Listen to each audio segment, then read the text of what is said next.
Salut les amis, ici Shadow pour une nouvelle vidéo review et aujourd'hui, comme promis, on va parler de Transformers Prime, Deluxe Class ou Revealers Class comme vous le souhaitez, Soundwave. Alors je vais déjà tout d'abord... Alors il y a sûrement quelque chose qui va vous sembler bizarre si vous avez déjà regardé ma live donc d'hier ou d'avant-hier, enfin de quand je l'ai posté. Pardon. Parce que cette partie-là n'y était pas. Alors ça c'est Laserbeak. Donc c'est un petit item qui vient avec Soundwave, c'est son petit drone volant de reconnaissance. Donc selon un épisode où l'agent Fowler ou Follower, ou je sais pas exactement comment ça se prononce, mais se fait capturer par Laserbeak, je pense que cette partie-là est sa tête et cette partie-là est sa queue. Donc c'est pas, ils volent pas comme ça, ils volent bien comme ça. Voilà. Donc je l'ai fixé à ce niveau-là, ce qui est possible donc, où vous pouvez venir en dessous, le placer ici, comme ceci. Ça vous permet d'obtenir le look, on va dire style X-Wing avec les 4 ailerons, qui est le look que Soundwave a dans la série d'animation en mode véhicule, bien qu'on le voit très peu en mode véhicule en fait. Ouais, donc c'est assez sympathique. J'aime bien les... Alors donc, avant tout quand même, le véhicule, c'est un UAV en anglais, Unmanned Aerial Vehicle, donc un véhicule aérien qui n'est pas contrôlé directement par l'homme, c'est-à-dire qu'en fait il n'y a pas de cockpit, c'est un ordinateur normalement. Je sais pas s'il est contrôlé à distance, de base ce modèle-là, parce que je m'y connais pas spécialement en drone volant, pour être franc. Attendez, je vais replier les ailerons, comme ça j'aurai pas à le tenir, et vous n'aurez pas mes mains horribles à la caméra. Vous remarquerez le petit train d'atterrissage à l'avant qui va se replier pour le mode robot. Voilà. Et ben, somme toute, c'est un mode véhicule qui est quand même assez joli. D'ailleurs, je tiens à dire que contrairement au mode véhicule du show, enfin le véritable mode véhicule de Prime Soundwave, donc celui-ci possède une couleur noire en plus. C'est-à-dire que de base, celui du dessin animé, enfin série d'animation, ne possédait pas de noir au niveau de la queue, des détails des ailes, tout ça. Il est entièrement bleu avec un petit peu de mauve, rose, violet, un peu. Cette teinte-là. Ce pic-là y est. Parce que moi, personnellement, je pensais que c'était pas une erreur, mais une partie du fuselage qui n'aurait pas dû être là, et pourtant elle y est. Sinon, il y a un détail qui est assez marrant avec cette figurine, c'est que si vous connaissez un petit peu la série Transformers Prime, vous savez que Soundwave ne parle pas, il communique grâce aux ondes radio qu'il récupère, aux communications des Autobots ou des humains. Et donc il est assez effrayant parce qu'il ne cause pas du tout en fait. Il ne dit, enfin dans toute la première saison ainsi que le premier épisode de la seconde saison, il ne dit pas un mot. Donc c'est assez impressionnant. Et il est assez stoïque en général, vu qu'il n'a pas de visage à proprement parler. Mais ce qui est assez marrant, c'est que son drone, à cause de la manière dont il est fait, il a une bouche. Je sais, c'est ridicule, mais ça m'a fait beaucoup rire, personnellement. Donc c'est assez sympa si vous voulez parodier Soundwave, qui justement ne parle jamais d'habitude. Maintenant, là, il parle tout le temps avec son mode drone. Il vous raconte des blagues nazes comme moi je le fais souvent. Et puis c'est parti pour l'aventure, quoi. Donc c'est parti pour la transformation plutôt. Tout d'abord, ce que vous allez voir faire, c'est replier le train d'atterrissage, puis séparer les parties des ailes donc, et les ramener vers le haut, où elles vont prendre en sandwich les petites ailes de Laserbeak et former la partie principale des épaules ainsi que les bras. Ensuite, on pivote cette partie-là. On la pivote de manière à avoir le bras le long du corps. Hop, pareil ici. Puis on sépare cette partie-là de l'épaule. On lui donne l'angle en Z que possède Soundwave dans Prime. Et on vient ouvrir le bras de manière à ce qu'il soit long et fin comme Soundwave de Transformers Prime. Pareil de l'autre côté, on sépare, on met en Z, on vient choper l'avant-bras et hop là. Donc vous remarquerez qu'on a quelque chose d'assez similaire à Jetstorm de Beast Machines. Il manquerait plus que je sorte la tête, mais je préfère le garder pour la fin. Mais c'est vrai que c'est ça assez sympa. Donc ce que j'ai fait, c'est que on a un pivot au niveau du torse qui permet au corps de se mettre un peu en avant. Ça change pas grand chose, contrairement à Starscream où là c'était nécessaire à la transformation et ça lui donnait un aspect plus machiavélique. Donc on sépare les jambes qui sont constituées de tout le fuselage avant du drone, pardon. On lui donne cet angle grâce aux deux pivots. Donc il est comme ça à la base. Vous lui donnez cet angle-là d'ailleurs. Je ne vois pas pourquoi ça se met pas correctement. Voilà. Ensuite, vous prenez l'avant de la partie cabine, on va dire, même s'il n'y a pas vraiment de cabine en soi. Et vous faites en sorte que ce petit morceau de plastique vienne se placer à l'intérieur du trou tout au bout. Donc, excusez-moi, je préfère le faire comme ça. Donc ça donne ceci en fait. Puis vous le remontez au maximum jusqu'à ce que ça se bloque en place.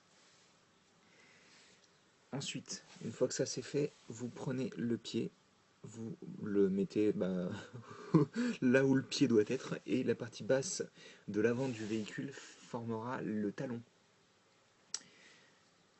Enfin, pour terminer avec la jambe, de base elle est comme ceci et vous avez un petit pivot à ce niveau-là qui vous permet de la mettre droite en fait. Donc on fait pareil de l'autre côté. Hop. On prend cette partie-là. Rotation, hop. Le pied, comme ceci. On place la jambe correctement. Et c'est bientôt fini. Alors c'est vrai que j'ai oublié de le préciser, mais l'avion, le mode avion, pendant que j'y suis, le mode avion enfin, drone volant, on va dire. C'est pas vraiment un drone, mais véhicule sans pilote, est assez petit. Je vais vous montrer une comparaison avec un autre Transformer en mode robot ainsi que la figurine que j'utilise maintenant d'habitude. Mais d'abord, nous allons terminer la transformation en prenant cette partie-là, tirant au maximum, la tête sort. On prend la turbine à l'arrière, pivot, on referme le tout, et voilà, Transformers Prime Deluxe Revealers Robots in Disguise Soundwave en mode robot. Et je dois dire que je suis absolument... je suis très impressionné déjà, parce que bon, le mode robot est quand même... de base, il n'est pas simple. Je veux dire, il faut passer d'un truc qui est super fin à quelque chose qui est encore... parce que le torse de Soundwave est quand même assez massif, faut dire. Je veux dire, autant les membres sont ultra fins, autant les bras, je veux dire, les bras c'est simple, c'est des plaques de métal dans la série. Donc c'est vrai que passer de quelque chose de massif, enfin de très fin et très en longueur à quelque chose d'un peu plus massif avec des membres fins, c'est pas simple. Donc je les applaudis pour avoir réussi à faire quelque chose d'aussi impressionnant. Mais après, niveau articulation, par contre, ça va être un peu plus limité. Donc on a la tête qui est sur ball joint plus pivot, sachant que le ball joint permet principalement, le pivot c'est dû à la transformation. Et le ball joint permet principalement de pivoter la tête, mais pas dans le sens qui vous semblerait logique. Le bras c'est pivot, un pivot là, mais qui est surtout dû à la transformation, qui permet de mettre les bras comme ça, donc c'est pas spécialement utile. Un ball joint à ce niveau-là qui est inversé, donc le ball joint est vers l'intérieur, c'est assez marrant ça, avec le pivot au niveau du biceps, si on peut dire ça comme ça, un pivot pour le coude, donc qui permet d'articuler la chose. Donc on a quand même pas mal d'articulations au niveau des bras, malgré le fait qu'elles sont pas forcément utiles en soi, les articulations. Pas d'articulation au niveau des mains, c'est une seule pièce avec la partie avant de l'avant-bras. Donc je vous avais déjà dit le pivot qui permet donc d'orienter le torse par rapport aux jambes. On a aussi un pivot au niveau des hanches, donc il peut se tourner, même si je vois pas trop l'utilité. Ball joint plus pivot au niveau de la cuisse, donc pivot au niveau de la cuisse bien sûr, et ball joint qui permet de lever la jambe ou de l'écarter. Pas trop l'écarter quand même. Hein. Ça c'est le maximum qu'il puisse faire, ce qui est déjà pas mal. Je pense pas que plus soit très utile, surtout pour un personnage qui au final reste très statique dans ce qu'on a pu voir de la série. Deux pivots au niveau du double genou entre guillemets, qui ne servent pas à grand chose à part mettre la jambe dans la bonne position, et un pivot au niveau du pied et du talon, qui pareil, ça sert uniquement principalement à le mettre dans la bonne direction, quoi. On peut toujours orienter le pied, enfin la jambe vers l'avant et donner au pied la possibilité d'être au bon endroit, mais sinon il peut faire une pause comme ça, même si ça sert pas à grand chose. Ah, il arrive à tenir quand même, hein. Je tiens à dire que je m'attendais pas à ce qu'il tienne. Ok. Maintenant il tient plus. Voilà. Ouais, ok, d'accord. Wow. Mais oui, au final, c'est une bonne figurine. Et quand même. Alors là, pour le coup, je ne ferai pas de pause en particulier, malgré le fait que je vais retirer l'Azerbeak de son torse. Donc il est vraiment bien incrusté dans son torse. Hein. Parce que là, vous voyez le torse sans Lazerbeak, il y a vraiment toutes les encoches pour l'inclure à l'intérieur. Excusez-moi.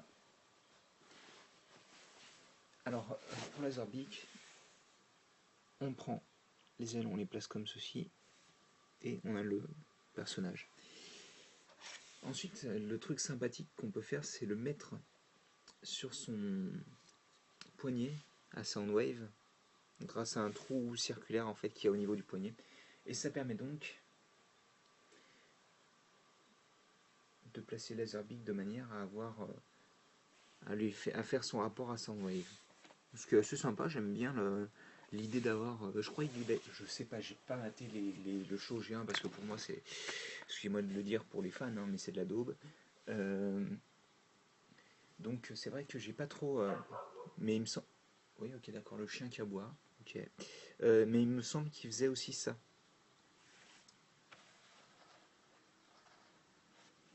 Je vais essayer plutôt de mettre un peu de lumière. Enfin, de faire en sorte qu'il y ait de la lumière. D'ailleurs, avant que j'oublie, la tête de Soundwave est représentative d'un logo Decepticon. Donc on a la tête. Je vais essayer de la mettre comme ça. Et vous allez retrouver les différents aspects du logo des Decepticons. Donc à commencer par les 4 pointes, donc 2 petites pointes ici et 2 pointes plus élargies, donc qui sont ici. La tête qui a une forme donc en pointe partant vers le bas. Donc on retrouve de nouveau sur la tête de Soundwave. Et les deux parties sur les côtés de cette pointe, excusez-moi, ici, qu'on va aussi retrouver pareil sur la tête de Soundwave, vu que c'est ces parties-là sur les côtés du bas de la tête, quoi, en fait, tout simplement. Donc c'est vrai que, alors, en tant que bilan, avant de faire le bilan encore, j'oublie des choses et c'est pas bien. Donc tout d'abord, une comparaison de taille avec Arcee, donc on peut voir qu'elle est plus grande que Soundwave alors que ça devrait être totalement le contraire et de loin, étant donné que Soundwave est bien plus grand que Arcee. On voit d'ailleurs la mode moto de Arcee ainsi que mode robot de Soundwave ensemble dans le premier épisode de la saison 2 qui s'appelle Orion Pax partie 1. Qui est disponible sur YouTube si vous voulez. Bref. Et comment dire, bah, il est assez petit, encore une fois, comme je le disais pour le mode véhicule, il est assez petit. Il y en a beaucoup qui disent qu'ils auraient voulu un voyageur à la place. J'aurais juste voulu que le Deluxe soit plus grand, vu qu'au final il est plus petit que la plupart des. Enfin, il y a beaucoup moins de plastique selon moi que la plupart des autres Transformers. Mais bon, à part Arcee qui est quand même un cas à part, vu qu'elle est assez fine. Et encore, je trouve qu'elle a pas mal de plastique. Mais bref.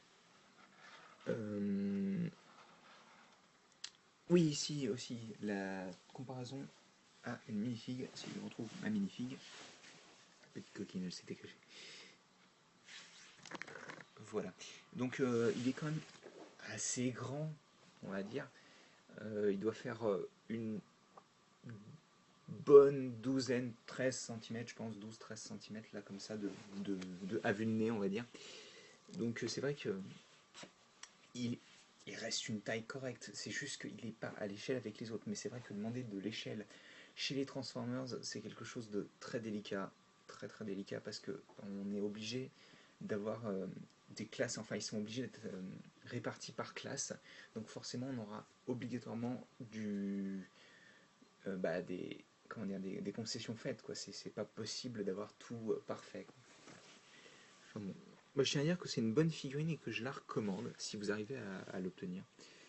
Parce qu'elle est disponible que une par. Une par. Ça va me revenir. Une par assortiment. Alors que Bumblebee, le nouveau Bumblebee, hein, pas celui que je vais vous reviewer bientôt, quand je l'aurai reçu. Le nouveau Bumblebee, il y en a 3 dans l'assortiment. Je crois qu'il y a 2 Wheeljack et 2. Wow, c'est sombre tout ça. Excusez-moi pour l'éclairage un petit peu moisi, il commence à faire un petit peu moins de soleil là, donc. Mais oui, il est disponible que 1 par case, donc enfin par assortiment, donc ça risque d'être un poil dur à le trouver. Et pour ceux qui demandent encore et encore et toujours, quand est-ce que Prime arrivera en France niveau jouet? Je ne peux pas le dire pour sûr. Je sais juste que apparemment la Défense les recevrait, le Toys R Us de la Défense les recevrait d'ici février, début mars. Moi personnellement je pense que la gamme sera disponible un peu partout milieu avril. Ça c'est vraiment que mon estimation, mon avis à moi. Je pense qu'elle sera disponible dans ces eaux-là. Enfin voilà, donc j'espère que vous avez apprécié la vidéo. Si vous avez des questions, des commentaires, n'hésitez pas. J'essaierai d'y répondre au mieux de mes capacités. Et bah, j'espère que vous avez apprécié la review et je vous retrouve pas tout de suite, mais bientôt, je pense, pour de nouvelles vidéos. Allez, à plus tard.